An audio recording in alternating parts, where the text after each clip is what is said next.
नमस्कार, आपका स्वागत है। दोस्तों, एक समय की बात है, देवर्ष नारद भगवान श्री कृष्ण से मिलने के लिए द्वारिका नगरी में पधार हैं। नारद जी को डोट देखकर भगवान श्री कृष्ण कहते हैं, हे देवर्षि, पधारिए, द्वारिका नगरी में आपका स्वागत है। आज द्वारिका में आने का क्या प्रयोजन है? देवर्ष कहते हैं, हे प्रभु, मन में आपके दर्शन करने की इच्छा हुई सो चला आ गया। भगवान श्री कृष्ण मुस्कुराते हुए कहते हैं, हे देवर्षि, अवश्य ही आपके मन में आज कोई शंका निर्माण हो गई होगी, इसीलिए निसंकोच होकर पूछ लीजिए। देवर्ष कहते हैं, हे प्रभु, आप तो सब कुछ जानते हैं। मेरे मन में जो भी शंका है उसके विषय में भी आपको पता है, लेकिन फिर भी अगर आप पूछ रहे हैं तो बताने की चेष्टा करता हूँ। हे प्रभु, आज मैं आपके पास यह जानने के उद्देश्य से आया हूँ कि किस कारण से मनुष्य के जीवन में दरिद्रता आती है। देवी लक्ष्मी किस कारण से मनुष्य के घर का त्याग करके चली जाती है,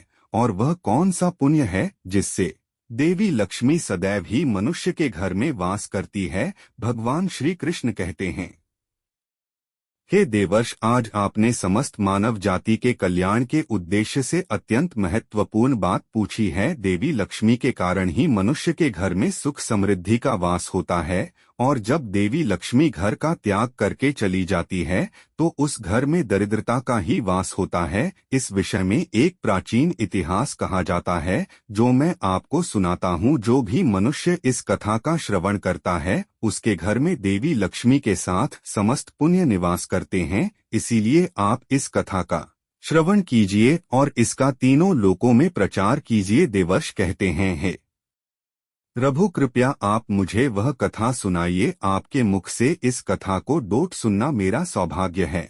मैं इस कथा को पूरा सुनूंगा और इसका प्रचार तीनों लोकों में करूंगा। भगवान श्री कृष्ण कहते हैं, हे देवर्षि, जो मनुष्य सत्य का साथ देता है ईश्वर उसका साथ कभी नहीं छोड़ते हैं। आज मैं आपको महाराज हर्षवर्धन की कथा सुनाता हूँ, जिन्होंने देवी लक्ष्मी का त्याग करके दरिद्रता को ग्रहण कर लिया था। त्रेता युग की बात है। भारतवर्ष में सत्यवादी धर्मात्मा राजा हर्षवर्धन राज्य करते थे। उनका राज्य कुंतल प्रदेश पर था। उनके राज्य की प्रजा उनसे अत्यंत संतुष्ट रहा करती थी। महाराज हर्षवर्धन बड़े दानशूर और वचन का पालन करने वाले थे। वे सदैव अपनी प्रजा के हित का ही विचार करते थे। महाराज हर्षवर्धन इतने दयालु थे कि उनकी महानता का परिचय इस बात से पता चलता है, जब भी उनके नगर में कोई भी साधारण मनुष्य बिक्री करने के लिए